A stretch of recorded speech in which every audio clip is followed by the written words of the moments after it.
Welcome to the Jeremy and Andy Talk Movies podcast. I am Jeremy. I am Andy. And once again, we're continuing our summer abroad, or my summer abroad, as I'm in Tennessee. You are. And Andy's in Illinois. But we wouldn't give up the podcast for anything. So No. We're gonna keep it going online here. Can I just say something real quick? Once you do get back and we are back together, I would like to request that we recreate the Rocky III beach running scene together.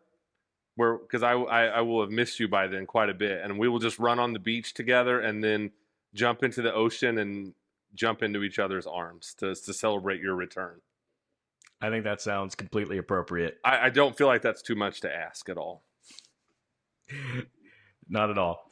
Okay. So today we are going to really have two conversations, but they're linked, I think. Yeah. And we are pretty much in the midst of summer movie season now. But we wanted to talk about just summer movie season and summer blockbusters of years past and some of our favorite summer blockbuster memories. This is actually an idea that you pitched, and I thought that sounds super. I would love to go back and just think about some of my favorite summer blockbuster memories. Absolutely. And since this is sort of your original idea, I didn't know if you wanted to add any sort of background to what made you want to talk about this. I mean, just as simply, like you said, just that we're in the midst of summer movie season. I think I had just right before you started texting me, I think I was just kind of on my phone and I stumbled across a trailer for Twisters. So I was already kind of in the summer movie frame of mind from seeing that. And then we were texting back and forth like, what should we talk about? And I just threw this out and you seemed to bite on it pretty quick. But no, just because we're in summer movie season. So yeah. So one of the first things that I did was just look up what was the top grossing summer blockbuster of every year. And they pretty much start that count with Jaws, since Jaws is considered the first summer blockbuster, of course. That is your favorite movie. Unfortunately, we weren't around to catch that one in its original theatrical release. We have been able to see it in theaters since then. I am going to see it in theaters again in like 2 weeks. Which is awesome. It is awesome. So looking at that list, I was kind of surprised. The first one that I had actually seen in theater of all the top summer blockbusters wasn't until 1994 when I was 10 years old, or actually I guess I was 9 years old in the summer of 94, and I saw The Lion King, which was the top summer blockbuster of that year. So that was my first experience seeing at least the top grossing summer blockbuster movie. And honestly, it was a good reminder to me that as much as I've always been kind of a movie person, I have not always been a movie theater goer. Like my parents didn't do a lot of taking me to theater as a kid. I think it was around that time that they started taking me to movie theaters, around 9 or 10. Yeah.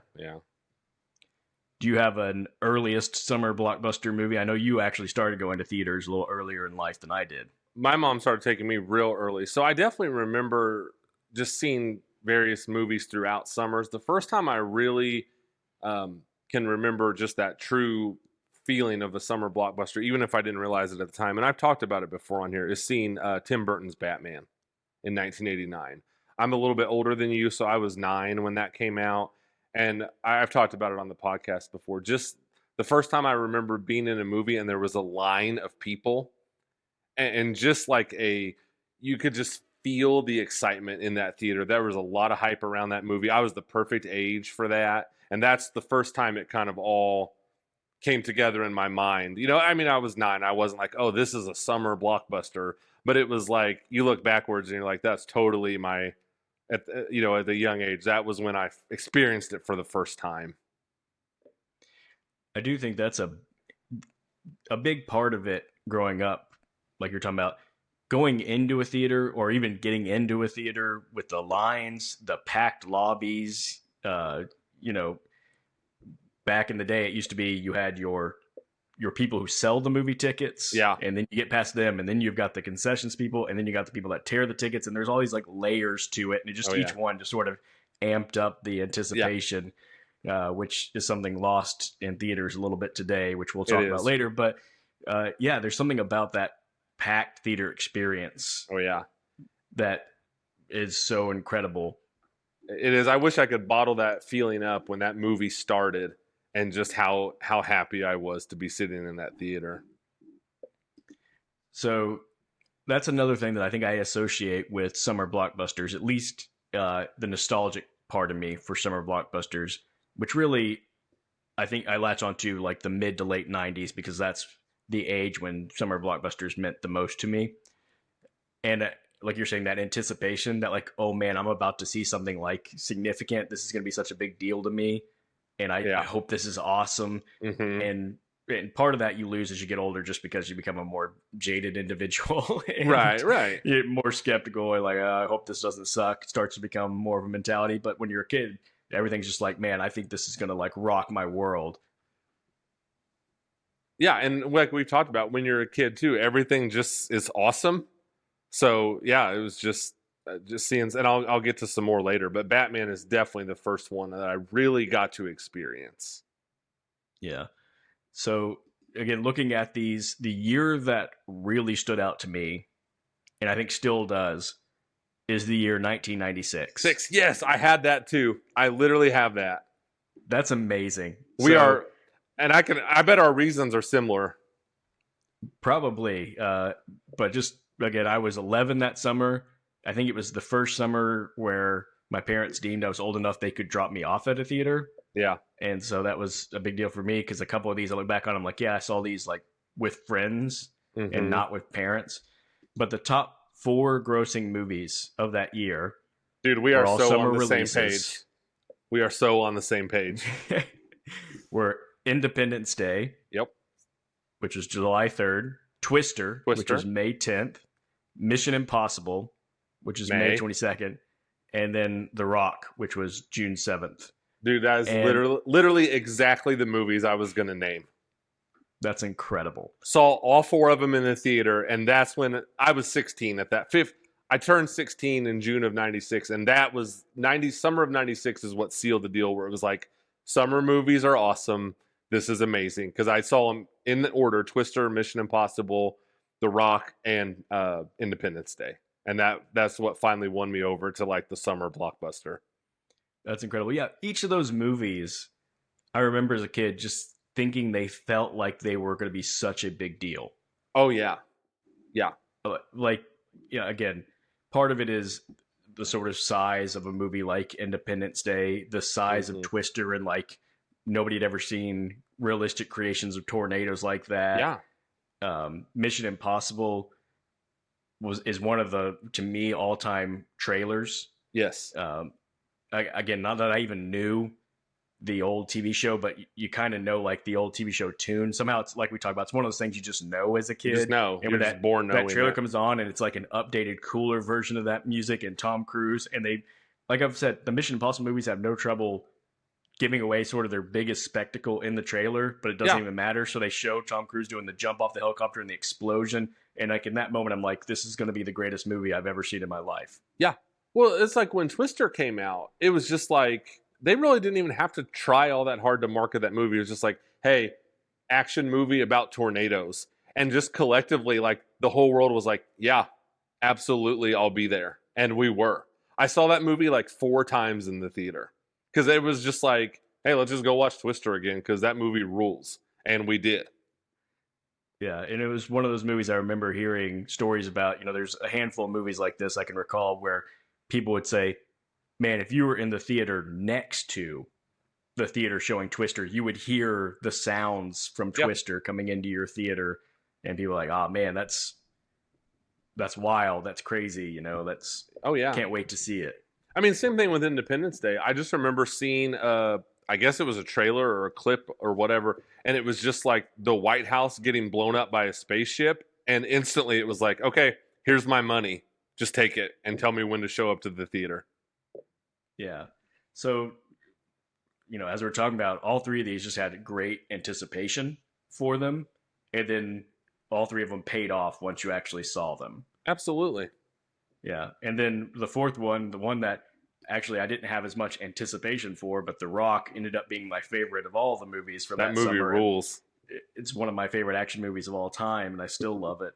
As well, you should. It's awesome. I think I've mentioned this before. We talked about just movie experiences from the past.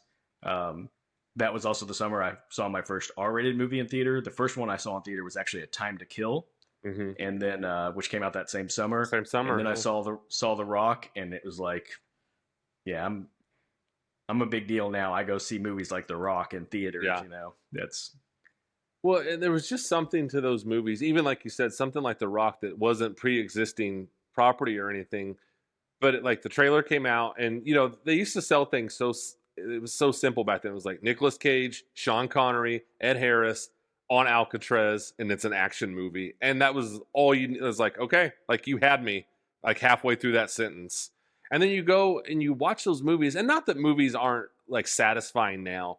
But those movies back, like in the 90s especially, they just knew how to deliver exactly what you wanted, no more, no less.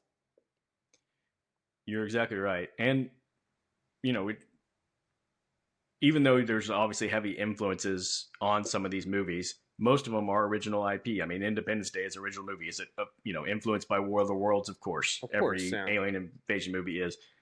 Twister, is there anything like really that unique about a movie about natural disasters? No, but like it's an original story, it's an original take. Yeah. Mission Impossible, even Mission Impossible, like again, don't know a lot about the show, but from what I understand now, you say Mission Impossible, and everybody's like, oh yeah, the Tom Cruise, action series where he does big stunts, but nobody knew what to expect from a Mission Impossible movie when the first Mhm. one came out. Right. And in fact, like the show was always more about a team, and this one was more focused on just a character and Tom Cruise. And And it had been a so, really long time since that show had been popular.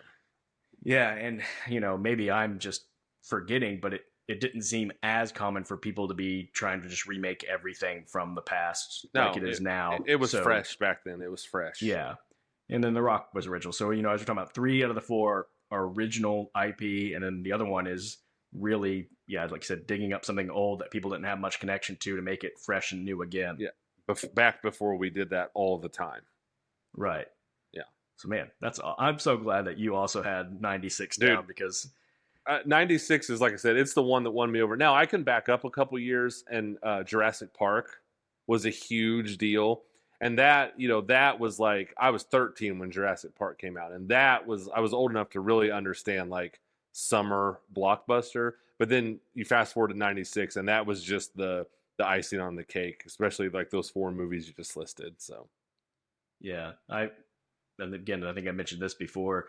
Jurassic Park, I wasn't able to see in theaters, and I'm really disappointed about that. My brother went to go see it, and my mom was too worried that I would be scared because I was however old, 7 or 8 at the time. And then I didn't see it till it came out on video, and I absolutely loved it when I saw it on video. And I'm so mad I didn't get to see it in theater. I'm telling you, it was magical to see that in the theater at 13 years old. Yeah, I actually went to see it, and then went right back the next night. I was like, yeah, I'm gonna go see that again. I 100% get that because that's a movie that not only is it a great movie, but it was such a groundbreaking movie. It's like I've got to see it again to even understand what I just saw. I can't tell you what it was like the first time. When the kind of the famous scene where Sam Neill turns Laura Dern's head to see the dinosaur. I cannot tell you what that was like, and that was unbelievable. To say that no one had ever seen anything like that is an understatement. So, yeah. But yeah, 96, man. We were so in sync on that. Heck yeah. So then I went through it.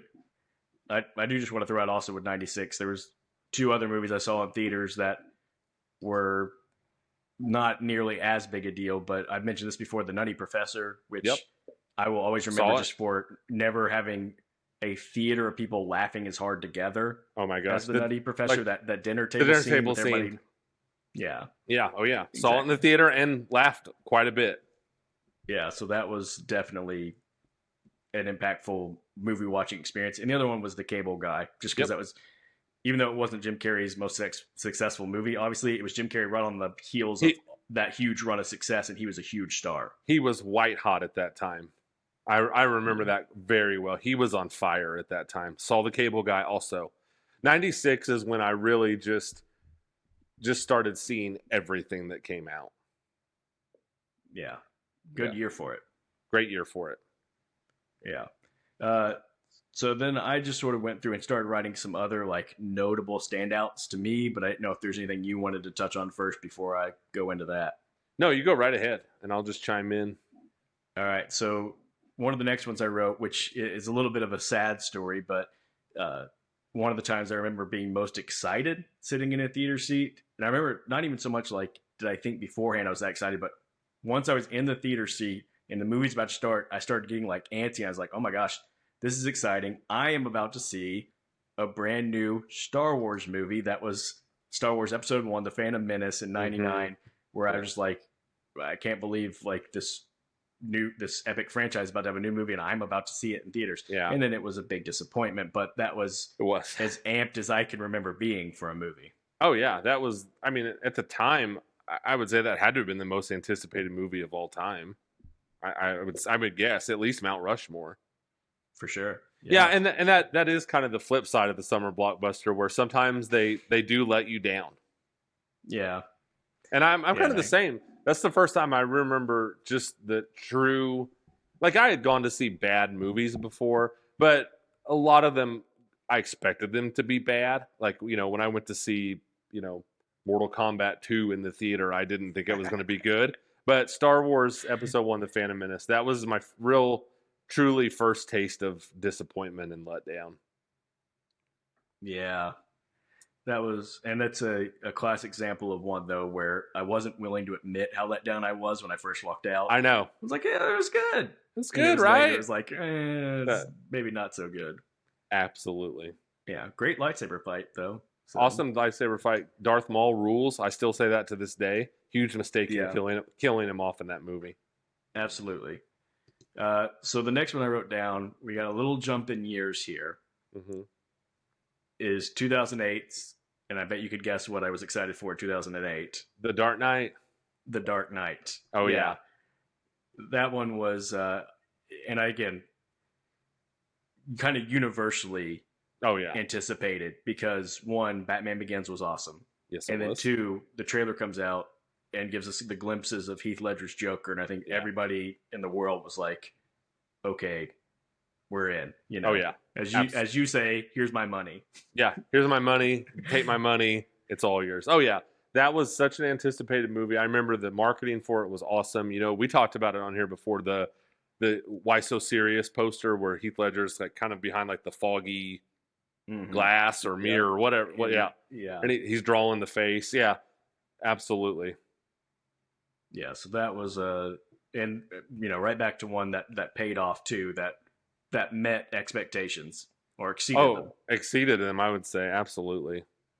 And that's the cool thing too. And all movies do this, but the summer blockbuster really specifically, like I remember when The Dark Knight came out, it just felt like you could walk up to you could be in Walmart and just walk up to a stranger and be like, you see The Dark Knight yet? And they'd be like, yeah. And you could just start a conversation. Like it it's like one of those movies that like united people because everyone could just talk about The Dark Knight. Absolutely. Mm-hmm. Next one I wrote down was The Avengers in 2012. Again, we talked about that the culminating act of that first phase of Marvel and all the heroes finally getting together and how exciting that was. That was a big one. It was incredible. And another one that just was like we're talking about, just you left that so satisfied. There was nothing about that movie where you left, you're like, well, I wish they would. No, that movie gave you everything you wanted. Yes.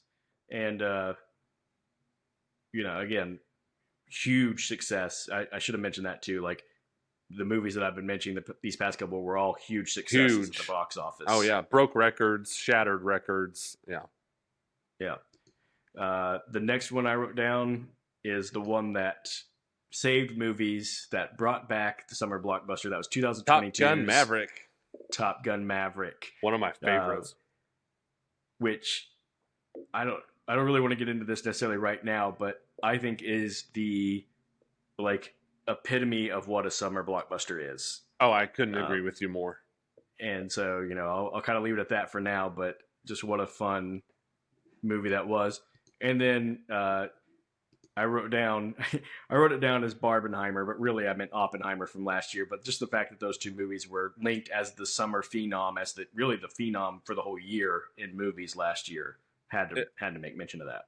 It was incredible. I was actually just reading an article yesterday, I think, kind of to prepare for this, and it was talking about how when the Barbenheimer thing was going full force, like the profit of restaurants around theaters like skyrocketed because so many people were at the theater, and then after, a lot of people were doing the double feature, so then afterwards or in between movies or whatever, they were hitting up those local those restaurants near theaters. So like my point is like Barbenheimer like affected the economy, like it boosted the economy near theaters. It was crazy. That's incredible. Yeah, yeah. Can I shout a couple things out real quick? Absolutely, please I'm do. gonna go way backwards, but kind of piggybacking off The Rock. Not only was that such a satisfying summer blockbuster, but it set off an epic 3-year run of Nicolas Cage summer blockbusters. And I feel like we have to mention it: The Rock in '96, Con Air in '97, and Face Off in '98. I mean, what? Yeah, yeah. Just an applause for Nicolas Cage and for those movies, and for his willingness to just and we've talked about this, we've joked about this on here before. Those are literally the 3 movies that he followed up winning an Oscar with. He wins an Oscar for Leaving Las Vegas in '95, and then he rips off The Rock, Con Air, and Face Off. What a legend! Just an incredible run. An incredible run. So I did want to Yeah. shout those out real quick. When the Sam Raimi Spider-Man came out, that was a huge deal, and that was actually, and this may have happened a little bit before that, but that was when they started pushing the summer blockbuster. It used to be like June, July, 4th of July type deal, but then I think I'm right here. The Sam Raimi Spider-Man came out in May, I believe. So that was a huge moneymaker. But that kind of launched the let's get this summer movie season kicked off a little bit earlier. So that was a big deal. So I just wanted to shout a couple of things like that out. Yeah, the Sam Raimi Spider-Man that's a good call. That was a big success and a very anticipated movie.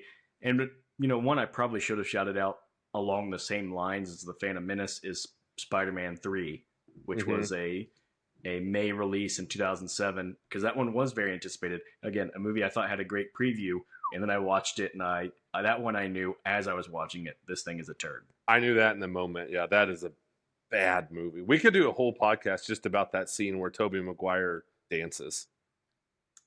Yes, we could. Yeah. That was Madam Web levels of Oh, bad. it's one of the all-time worst scenes in a movie ever. So, but I also just remember too, like it was always cool to me back in the day when like one summer blockbuster would lead. So like Independence Day, which we've talked about, comes out and is the highest grossing movie of the year and just solidifies Will Smith as like an A+ movie star. And so then pretty quickly after Independence Day, you're already hearing that the next summer, summer of '97, Will Smith's going to be in an alien kind of comedy called Men in Black. And so I just remember at the time being like, yep, I'll definitely go see that. And I did. And really satisfying movie. But like my point is just like, because he was successful in the Independence Day summer blockbuster, that just kind of led to like, okay, let's make Will Smith the summer blockbuster guy. And he nailed it, with Independence Day and Men in Black. And then unfortunately he tried to do it again with Wild Wild West. And that movie also is just a turd. So, but like my point is just like, that was really cool back then when it was like, because this one summer blockbuster worked or this one actor worked in a summer blockbuster, let's just give him another summer blockbuster. Yeah, that's a good call. And I'm honestly, I'm kind of hoping that that's what will happen with Glenn Powell. I hope Twisters is good and is successful. And then they're like, you know what? Let's make Glenn Powell a summer movie blockbuster guy. I could see it happening. I hope it does, honestly. I'm fully team Glenn. Me too.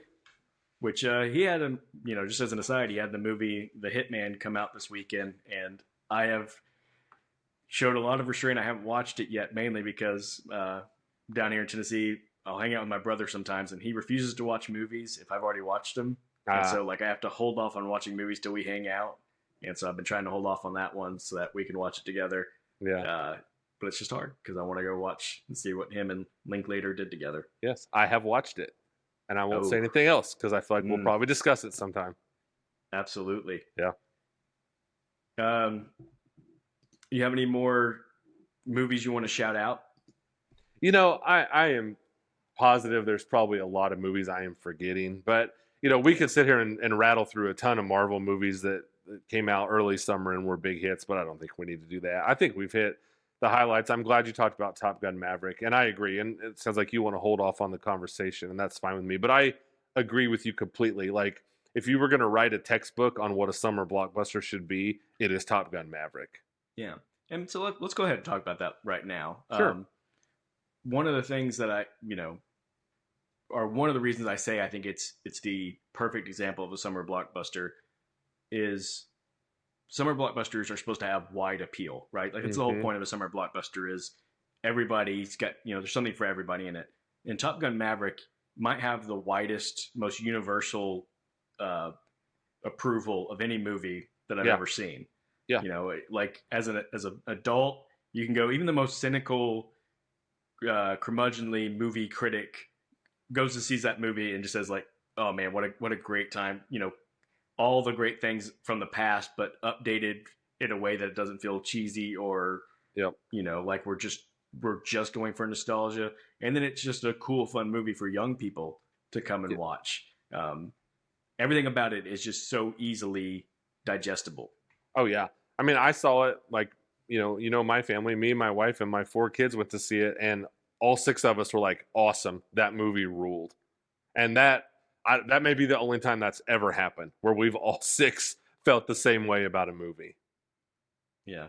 And this isn't really a requirement for summer blockbuster, but I do also associate summer blockbusters with fun.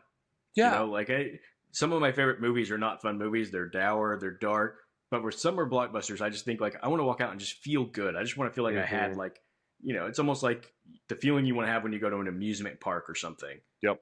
That's, or a day at the pool or something. That's the association with summer is you want to have a good time. And that movie is just a good time. You want to high five the people sitting next to you when you're watching it. It's like watching your sports team win a big ball game. It's got that sort of feeling to it. Absolutely. I couldn't agree with you more. It just hits all the notes. And like you said, you leave that movie so unbelievably satisfied. And just like, it's like a cliche to say like, oh, I walked out of that movie with just a grin on my face. But that's exactly what happened when I saw that movie. Yeah. And then the fact that it was, it put the summer into it, felt like a good summer movie. It put the blockbuster into it because that movie was hugely successful. And like we said, kind of gets credited with saving movies after from where movies were at the time. It's like it's like the 6th or 7th highest grossing movie ever or something. I mean, it's really, really high up there. Like that movie just kept making money because, like you said, everybody loved it. Teenagers loved it. People my age loved it. Older people loved it. Men loved it. Women loved it. It had such universal appeal. Yes. Ah, what a good time. What a good time. Are we getting a Top Gun 3, do you think? So I've read where there's like a script being developed right now, but I haven't read where it's like Cruise has officially signed on. And, there's always that part of me that's like, I don't want a Top Gun 3, but I also didn't think I wanted Top Gun 2. Right. It does, my initial, my kind of gut reaction is it does feel like it would be really hard to recapture that lightning in a bottle that was Top Gun Maverick. Because I've said on here before, I think it's the most improbable, awesome movie of all time. Where you think like it's been like 30 years since the original. It kept getting delayed. They did reshoots. Like everything just seemed to, be saying that this movie was not going to be that good, and it was the exact opposite. So I don't know. I might eat my words like I often do on here, but I really don't want a Top Gun 3. I don't think. Yeah, well, and the combination of everything you said is exactly right. They had so many things going against it, but it also had the one thing really going for it is that theaters had just been down and out for a while because of COVID, and everybody was just waiting for a movie that was like this. That's like an excuse for everybody to go back and have fun at the theaters again. And then this was like boom, it was the perfect movie at the perfect time. It was. And, also never bet against Tom Cruise. I mean, that guy just finds a way to win. So I don't know that I really want it, but if they do make it, I know Tom Cruise's his hands will be all over that movie, and I'm sure he'll do whatever he has to do to make it successful, include not limited to possibly dying while trying to perform some kind of stunt. So Absolutely. yeah, So I hate to take this in a more negative direction, but did just want to talk about how, and this has been really this is I think a good transition into our next topic. But summer blockbusters, again, when I think back to those late '90s when I was a teenager, and summer blockbusters, what in the world just happened? that is what you know why that happened, because we're talking about Top Gun Maverick. And when you talk about Top Gun Maverick, fireworks just go off behind you. There is, oh, it's on my camera. There's like these little reactions that'll happen, and I need them to not happen. Look, I just turned them off. That may have sent you into a panic, but that was one of the best moments of my life. If only that would have happened right when you said Top Gun Maverick. Yeah, it needs a little better sense of dramatic timing. It does. But I've always wondered what you would look like with fireworks going off behind you, and now I know. I'm so glad that we all get to know that now. Yeah. Wow, I got derailed a little bit. Okay, so what I was talking about? Take when I was a second. And summer blockbusters were like such a big deal. And now, like, you could tell as I was listing those ones that I remembered being a big deal, like more and more time kept growing between them because summer blockbusters just failed to get me as excited as they used to. There's usually a couple movies here or there that I get excited about, but it's just not quite the same. And I was thinking, like, why did that become the case? Why did summer blockbusters kind of lose some of the glow in my eyes? And one of the reasons is just the popular thing that we talk about all the time is how much IP is taken over, sequels and remakes and things that I'm just not as interested in. The older I get, the more I'm interested in creative original stories, and that's usually not what's dominating summer blockbusters. Kids movies really dominate these days. As I'm looking at that list, in the 90s, I think the only kids movie that was the top grossing was The Lion King. But the further along you go, the more and more you start to get your, Despicable Me movies or something like that, that come out that I'm like, man, no wonder I'm seeing less summer blockbusters. These are not targeted at me anymore. Yeah.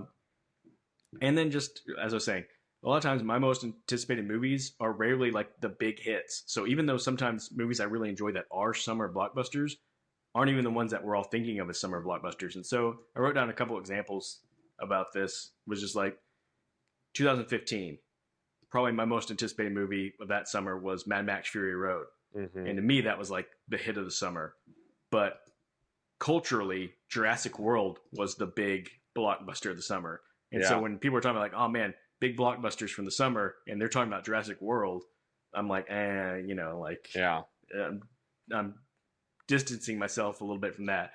That year, the second highest grossing summer blockbuster was Avengers Age of Ultron, and the third one was Inside Out.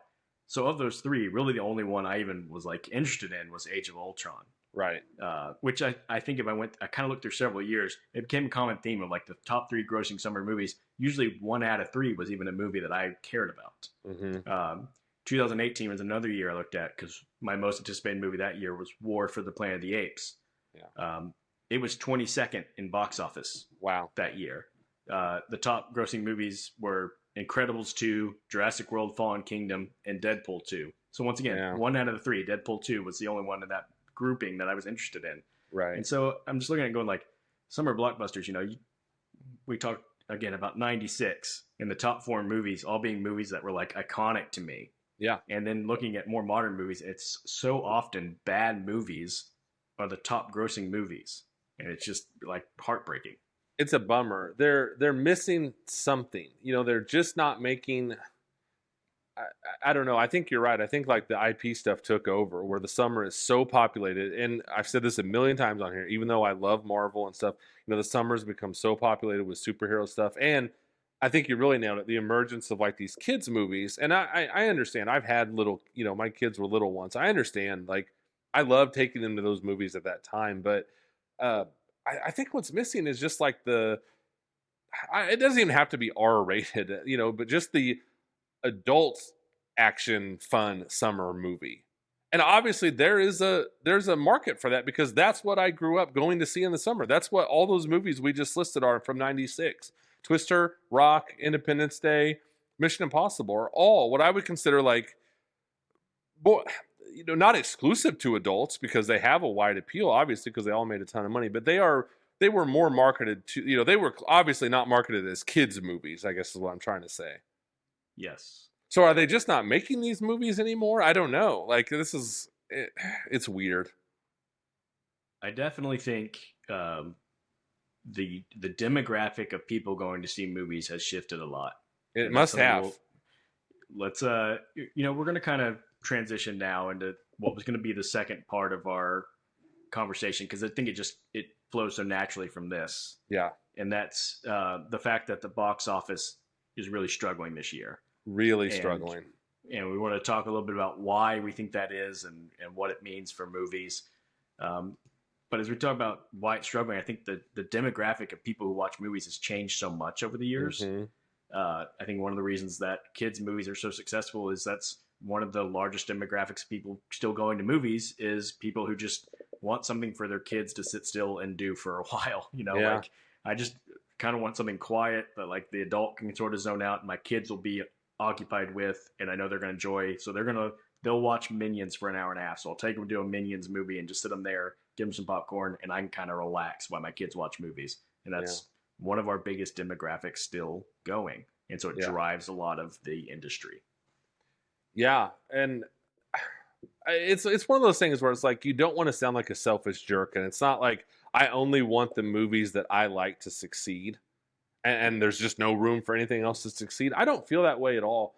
But what really bums me out is just I think when you measure up what is succeeding versus what is failing, that's where my frustration comes in. I really don't mind. I don't really want a world where there's 4 Despicable Me movies. Despicable Me 4 is coming out soon. But I'm not like an enemy of the Despicable Me movies. I get it. Like kids, there's movies for kids. I accept that. But what's crazy is I'm sure that'll come out and I'm sure that'll open up to a ton of money. And then, The Fall Guy is struggling. Furiosa is really struggling.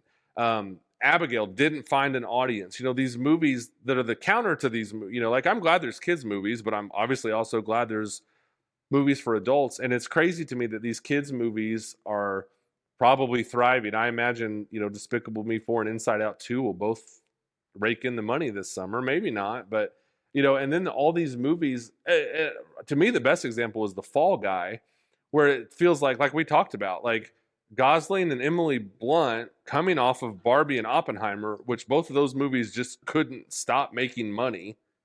And this movie is presented. It wasn't like in the midst of summer. It was that late April, to get the summer blockbuster started, and it just struggled to find its audience. So it's a really weird time. Like I'm the one that suggested that we talk about this, and I don't even have an answer to it. But I thought it'd be worth talking out. It's weird.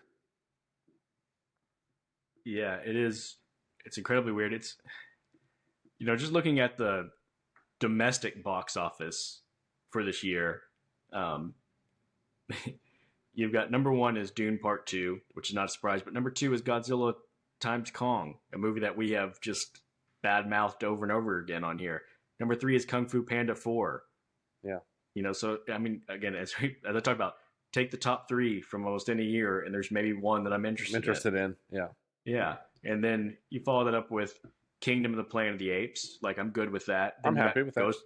Ghostbusters Frozen Empire. I'm not good with that. That was It's a like, terrible movie. How does that end up 5? Yeah, I didn't even think it did that well, but apparently, enough people just get excited for that name recognition of Ghostbusters, and you can throw Bill Murray in a commercial, and and probably go see it. And probably in any other year when the box office was going well, Ghostbusters Frozen Empire would be like the 17th movie of the year.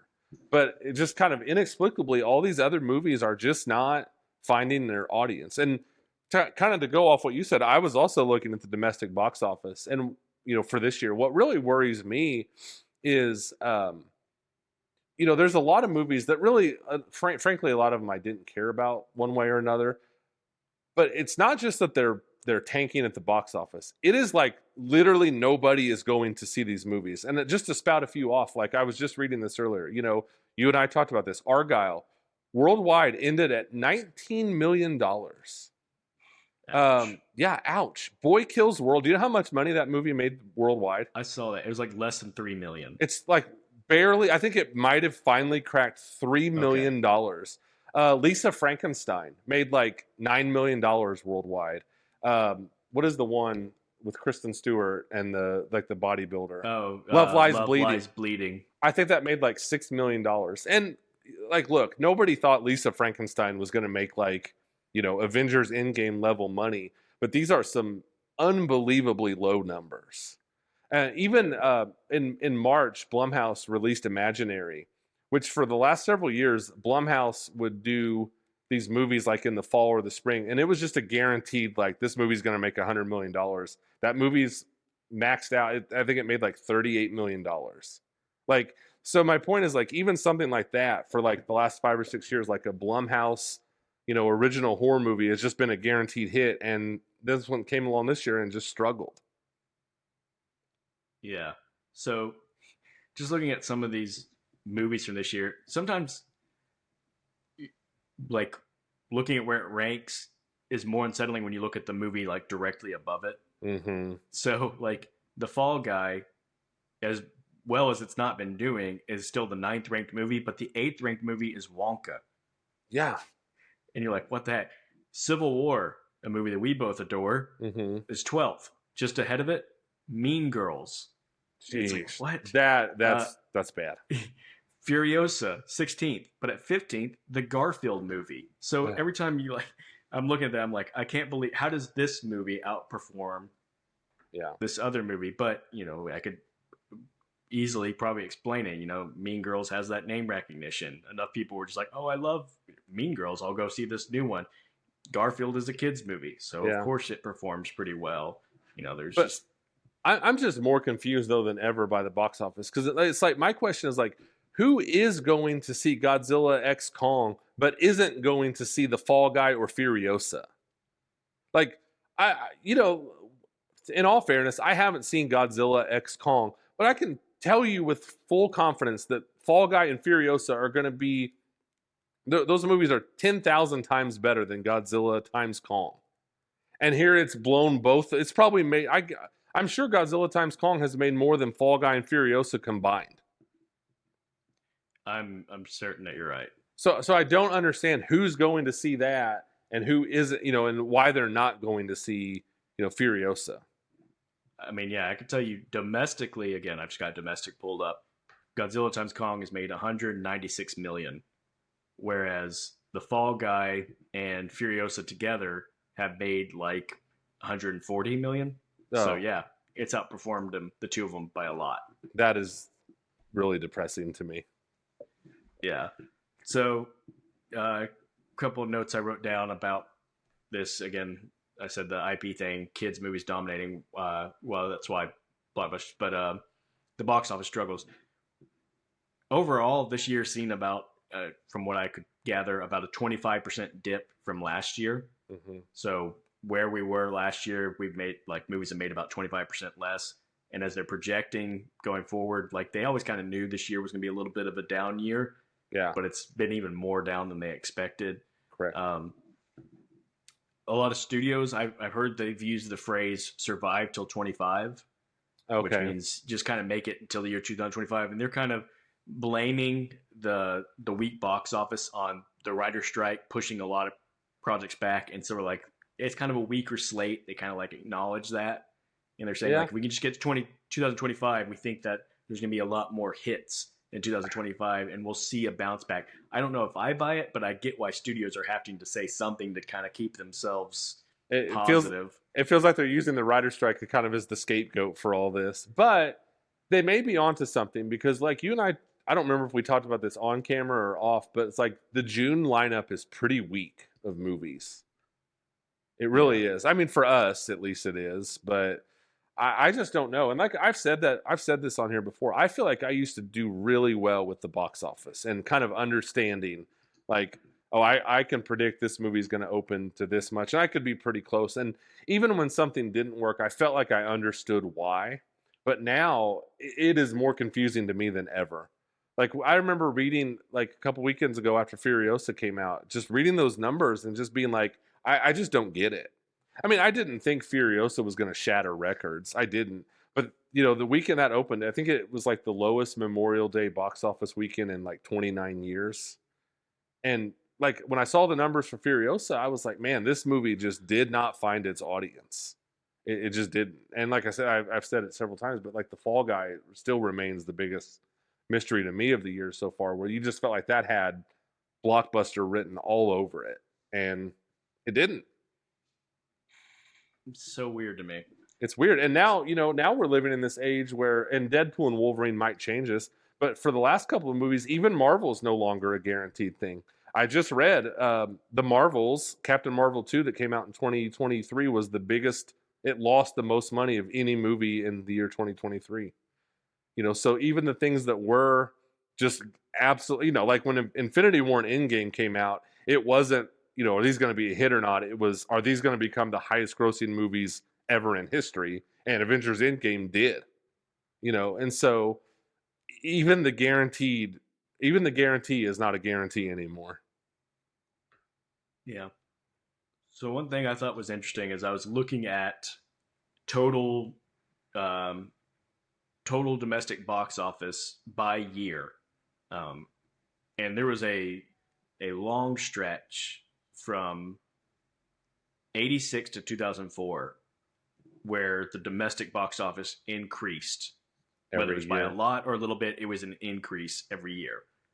And then 2005 was the first time that it took a little bit of a dip. But what I notice is for the next, like, still about almost 20 years, so most of the 2000s, if there was ever a little bit of a dip, it was almost always because there was slightly less releases. So, it kind of makes sense. Like, the average for releases was usually pretty consistent, but there was still a couple of dips. But and then, of course, what really happened the first time you're going scrolling through this and you see like huge numbers in percentage change is 2020 when COVID hit, and the box office dropped 81.4%, which is but it unreal. That is unreal. But at least it makes sense. At least it's an actual reason. Whereas now we're just kind of throwing our hands up and going, we just don't know. Like, and maybe they're right. Maybe are just feeling kind of the final effects of the COVID writer strike combo, even though those things didn't happen at the same time. Maybe that was just kind of the perfect storm, and we are feeling the tail end of it. And I hope we stop feeling that very quickly, because I've said it before, man, I want theaters to succeed so badly. And the biggest fear is that they're going to just give up, and we're not going to get something like a Furiosa or a Fall Guy, and we're just going to get Despicable Me 5 and 6 and Inside Out 2 and 3 and blah blah blah. And you don't want that, and I don't want that. So You're absolutely right. So one of the things, again, going back to that drop off though, is 2019, which actually let me back up. 2018 was one of I think it was like the highest domestic box office year that we've ever had. So Black Panther was the highest grossing movie that year. There was $11.8 billion in box office. And the next year, which had Avengers Endgame, was actually a slight drop. But again, there was 993 releases in 2018. 993, that was the most. And then there was 910 the next year. So that's why it's a little bit of drop. It actually was a higher average per release on how much they made the next year with Endgame. Then we had the gigantic drop, of course, COVID. We went from 910 releases in 2019 to 456 in 2020. Even last year, we had only built back up to 589 releases. So we had gone from releases over the 900s, and it had been over the 800s since 2012. And still, we haven't even got back up to 600 releases. Now, the average money per release was the highest ever last year. And part of that, I'm sure, has to do with like inflation. Actually, it wasn't the highest ever because 2010 beat it, but second highest or one of the highest ever. Sorry. Um, and then this year, again, we've only had 300 releases, and we're about halfway through the year. So we're just, whatever the case, we still kind of reached this peak 2018, 19 of like tons of movies being released and they're making money to we're trying to build back to it, and we're like maybe 2/3 of the way there. Yeah, yeah. And I honestly, I hope all these movie studios are right. Survive till 25. Like, I hope things do get better, but I hope they get better quickly because this just, as a movie nerd and as a movie lover, this is upsetting news to me. I hate it. I hate reading this. And like I said, even stuff I don't really care about, like, I don't know, what do you want to use? Lisa Frankenstein. I know you saw it and you said it was kind of charming, right? And it's fine. It's not my kind of movie, just like it's not your kind of movie, but I still doesn't mean I want it to fail miserably. I want originality and uniqueness and even weirdness to survive in Hollywood and to thrive, but I just don't get it. And it also feels like there's just an inconsistency too. Like, I don't remember how I read this, but I came across this the other day where, like, last year when Poor Things came out, that movie finished its worldwide box office at well over $100 million, like 130 something $1,000,000. So, like, and I'm not saying that's the same kind of movie as like a Lisa Frankenstein or Love Lies Bleeding, but it was a smaller, definitely sold on like, this is a weird, odd, strange movie. And Poor Things kind of thrived where these other movies just not only failed, but they crashed and burned. So now there's just like a weird inconsistency too with what's successful and what's not. And never mind the fact that we're just 1 year, not even 1 year removed from Barbenheimer, setting all kinds of records. So it was just like, man, between Top Gun Maverick, 1 year and then Barbenheimer the next year, we are back. And now this summer is telling us we're not back at all. So I just don't get it. Yeah. I know there's always movies that come and go. It feels like there's been a whole lot more movies this year that have just come and gone really fast. We talked about several times the Book of Clarence, which is a movie the Book of Clarence, yeah, that movie I really enjoyed, and it was just like in and out of theaters like that. It made nothing. I went and saw a movie this past week called The Dead Don't Hurt, which is a Western made by Viggo Mortensen. And I didn't think it was a very good movie, but I'm pretty sure it's already out of theaters. Yeah. Like around me. Like it was out for like 1 week, and I looked it up, and it made in the US and Canada $354,000. And I'm like, man, that's rough. I have no idea what the budget was, but I guarantee it was more than that. That's rough. Yeah. I just had another movie in mind. Oh, like Abigail. Like that was a fairly big like studio release from Radio Silence, who have been on a roll lately with the Scream movies and these different ones. But like that movie, like it made like $40 million, but it was in and out real quick. Like it was out of theaters pretty quickly. And these movies just aren't sticking around. Like when I was super into the box office and movies, like back in the 90s, movies had legs. Even movies that you wouldn't think would have legs had legs. Like going back to 96, I remember Eraser with Arnold Schwarzenegger came out. And I saw that movie and I thought it was awesome at the time. And so I went and looked. Like it opened to like $25 million. And it made in the US like 120 something million dollars. So like that movie just kept plugging along and making money. Like it never like did anything spectacular, and people liked it. They didn't love it or whatever. But like movies would just stick around and people would kind of just keep going to see them. And man, now it feels like if you don't open big and if you don't make some kind of impact on the first weekend, you're just done. Yeah, it does feel that way. So, yeah, I mean, that's like we said, several movies that have just come and gone so fast before even if they were good enough to have some word of mouth build up and like draw an audience, they didn't stick around long enough for that to happen. Book of Clarence is a great example. They yanked that thing out of the theater so fast. Like that movie didn't stand a chance. Yeah. So I don't know. I do think one thing that's just fair to mention is I don't think this is a problem unique to movie theaters.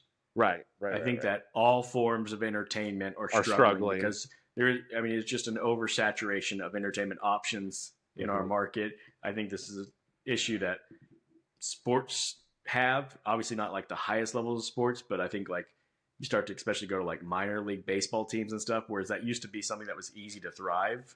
Hmm. Minor league baseball teams now there's so many entertainment options. People are like, I'm not even going to see professional baseball. Like, why would I Yep. go to minor league teams? Just anything. I think theme parks, water parks, all those sort of things. Not that they don't exist, but just the draw is not the same because there are so many entertainment options, and theaters is just another one Yeah. of the myriad of options that are having to say, well, we're not going to have as large of a percentage of the entertainment pie, so we just got to make sure like we hang on to like our group, our core of people who are movie people. I couldn't agree with you more. I tell my kids all the time because they'll like I'll talk to them about how often I used to go to the movies like in the '90s, and they're like, "Golly, Dad," and I'm like, "Guys, you don't understand how little we had going on in the '80s and '90s. Yeah. Like, yeah, and yeah, maybe there's just a lot of factors. To me, I don't know if you were going to get to this, but to me, the thing I'm now that we're seeing what we're seeing for the summer, I am so interested in seeing what Twisters does at the box office. It's funny. I think Twisters is going to end up being like kind of an important movie just to kind of tell what the state of movies is. And who would have ever thought it'd be Twisters? But it's like, man, if that doesn't work, when you've got you do have some IP from a movie that I mean, let's be honest, like Twister, the original Twister, people like that movie a lot. Like Mm-hmm. I think Twister has a pretty good reputation. Maybe I'm completely wrong, but I feel like it does. And then you've got Glenn Powell, who's a giant up and coming star, and he's or not up and coming. I mean, he's here. So if like the combination of taking a beloved movie from '96 that hasn't really been touched since then with Glenn Powell, if that doesn't work, then we're really in trouble. I think. It seems to have a lot of the ingredients going for it that Top Gun Maverick did. That's how I perceive it. So that's kind of what I'm saying. Where it's like, man, I'm going to be so disappointed if that movie just has like a soft like 30-40 million dollar opening.